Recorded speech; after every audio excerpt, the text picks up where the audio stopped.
साथियों, आज हम मुख्यमंत्री लाडली बहना योजना 2023 का जो पत्रक दिया है ऑफलाइन वाला, उसे हम कैसे भरेंगे, तो इस वीडियो के माध्यम से हम भरना सीखेंगे। तो अगर आपने हमारे चैनल को सब्सक्राइब नहीं किया है तो आप इसे सब्सक्राइब कर लें। वीडियो को शुरू से अंत तक देखें ताकि पूरी जानकारी आप इस पत्रक की ले सकें। सर्वप्रथम हम देख रहे हैं आवेदिका की समग्र आईडी। यहाँ पे जो 9 अंकों की होगी उसे यहाँ पे फिलअप करना होगा। जो समग्र आईडी की पर्ची होती है उसमें यह आईडी लिखी होती है, तो आप यहाँ पे 9 अंकों वाली जो समग्र आईडी है बहना की, उसे यहाँ पे आप फिलअप करेंगे।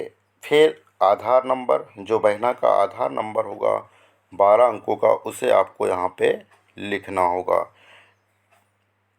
एक बॉक्स में एक ही अंक लिखें। अब हम देख रहे हैं आवेदिका का नाम, जो भी बहना का नाम है, आवेदिका का नाम है, उसे यहाँ पे आप पूरा लिख दीजिए। आवेदिका के अगर पति हैं तो पति का नाम लिख दीजिए, अगर पिता हैं तो पिता का नाम यहाँ पे आपको लिखना होगा।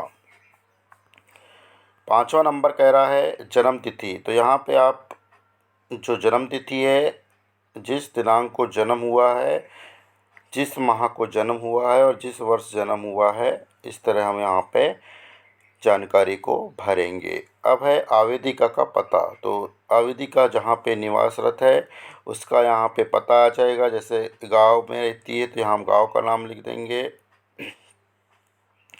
शहर में रहती, शहर में यहाँ पे ज़िला, यहाँ पे उस ज़िले का पिन कोड आ जाएगा। अगला है 7 नंबर का आवेदिका का, यहाँ पे आ जाएगा मोबाइल नंबर 10 अंकों का। इसी प्रकार 8वां नंबर दिया गया है आवेदिका जो है या बहना जो है वो किस वर्ग की है, सामान्य की है, अनुसूचित जाति की, अनुसूचित जनजाति या अन्य पिछड़ा वर्ग, जनरल, SC ST या OBC। तो इनमें से एक ही ऑप्शन पे हमें टिक लगाना है। तो जिस भी कास्ट की होगी, जिस भी वर्ग की होगी, आप यहाँ पे चयन कर लीजिए। क्या शासन से विधवा, निःशक्तता इत्यादि की पेंशन प्राप्त कर रहे हैं तो हाँ पे लगाएंगे निशान, और नहीं कर रहे हैं तो हम नहीं पे निशान लगा देंगे। 10वां नंबर है विवाह की स्थिति, अगर विवाहित है तो यहाँ पे हमें निशान लगाना है, तलाकशुदा है तो यहाँ पे लगाएंगे, विधवा है तो यहाँ पे, परित्यक्ता है तो यहाँ पे, एक ही जगह पे यहाँ पे निशान आएगा। अब जो आवेदिका होगी वो घोषणा करेगी। आइए इस घोषणा में कौन कौन से महत्वपूर्ण पॉइंटों को लिखे हैं। तो सर्वप्रथम हम देख रहे हैं दिया है मेरे परिवार की सम्मिलित रूप से वार्षिक आय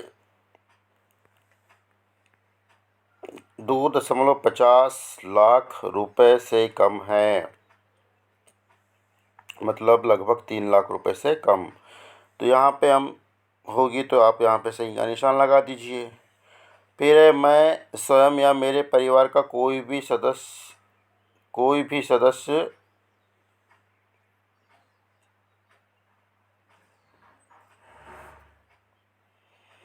थोड़ा यहाँ पे मिसप्रिंट हो सकता है। फिर है मैं स्वयं या मेरे परिवार का कोई भी सदस्य केंद्र, राज्य सरकार के शासकीय विभाग, मंडल, उपक्रम, स्थानीय निकाय में नियमित या संविदा कर्मी के रूप में नियोजित नहीं है अथवा सेवानिवृत्ति के पश्चात पेंशन प्राप्त नहीं कर रहे हैं, तो यहाँ पे आ जाएगा सही का निशान। फिर है मेरे स्वयं या मेरे परिवार के किसी भी सदस्य के नाम से 4 पहिया वाहन या ट्रैक्टर नहीं है, तो नहीं है तो यहाँ पे आप सही का निशान लगा देंगे।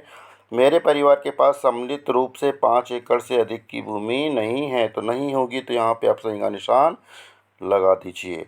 फिर है मुझे भारत सरकार, राज्य सरकार की किसी योजना में प्रति माह 1000 रुपये या अधिक राशि प्राप्त नहीं हो रही है, तो यहाँ पे सही का निशान आ जाएगा। मेरे स्वयं या मेरे परिवार में कोई सदस्य निर्वाचित या मनोनीत जनप्रतिनिधि पंचायत के वार्ड पंच या उपसरपंच को छोड़कर नहीं है, तो यहाँ पे हम सही का निशान लगा देंगे। फिर है मैं स्वयं या मेरे परिवार में कोई सदस्य भारत सरकार, राज्य सरकार द्वारा चयनित मनोनीत बोर्ड निगम मंडल उपक्रम के अध्यक्ष संचालक सदस्य नहीं हैं। यहाँ पे नहीं होंगे तो सही का निशान लगाना है। उसके बाद हम देख रहे हैं यहाँ पे एक महत्वपूर्ण पैराग्राफ दिया गया है, इसको हम एक बार पढ़ लेते हैं। मैं एतद द्वारा ये घोषणा करती हूँ कि मुझे मुख्यमंत्री लाडली बहना योजना 2023 पोर्टल ऐप पर आधार आधारित प्रमाणीकरण प्रणाली के साथ खुद को प्रमाणित करने और आधार आधारित प्रमाणीकरण के साथ अपना आधार नंबर, बायोमेट्रिक या one time pin OTP data प्रदान करने की सहमति देने में कोई आपत्ति नहीं है। मैं यह भी सहमति देती हूँ कि मुख्यमंत्री लाडली बहना योजना 2023 मेरी पहचान स्थापित करने और प्रमाणित करने के लिए आधार नंबर का प्रयोग कर सकता है। मैं एतत् द्वारा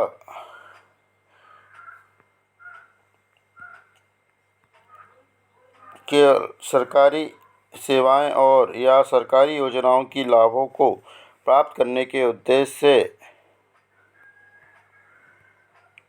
राज्य या केंद्र सरकार को विभागों के साथ अपने आधार KYC विवरण साझा करने की सहमति देती हूँ। यहाँ पे आवेदिका के हस्ताक्षर होंगे। इसके बाद हम देख रहे हैं नीचे एक और भी आवेदन प्रपत्र दिया है या पावती आवेदन पत्र की दी है। तो आवेदन की ऑनलाइन प्रविष्टि के पश्चात पावती फाड़ कर दी जाएगी आपको। जब आप इस आवेदन को ऑनलाइन प्रविष्टि कर देंगे उसके बाद यह पावती आपको मिलेगी। तो इस पावती में भी हम देख रहे हैं कि छोटी छोटी बातें दी गई हैं, जैसे आपका ऑनलाइन पंजीयन क्रमांक जितना है, किस दिनांक को हुआ है, आवेदिका का नाम, पिता का नाम या पति का नाम, आपके द्वारा जो सहमति दी गई है उस पर भी यहाँ पे वे बताएंगे कि आपका आधार बैंक अकाउंट से लिंक है, आपका अकाउंट DRT इनेबल है या DBT इनेबल है या नहीं। तो यहाँ पे वे ही कंडीशन बताएंगे। इसके बाद हम देख रहे हैं निम्न कारणों से आवेदन ग्राहक नहीं किया गया है। अविवाहित होने से, आयु 23 से 60 वर्ष के मध्य न होने से, या KYC में अगर किसी प्रकार की कोई दिक्कत आ रही है तो इन तीनों ऑप्शनों का भी चयन करेंगे। इसी के आधार पे आपका आवेदन जो है वो रिजेक्ट हो सकता है। यहाँ पे वे अपना हस्ताक्षर और सील करके आपको यह पावती दे देंगे। इस तरह साथियों हमने लाडली बहना योजना 2023 का यह फॉर्म भरा। आशा है इस जानकारी से आपकी काफ़ी हेल्प होगी। वीडियो को और भी अपने परिवार में शेयर कीजिए ताकि वे भी इस वीडियो के माध्यम से आवेदन को भर सकें। धन्यवाद।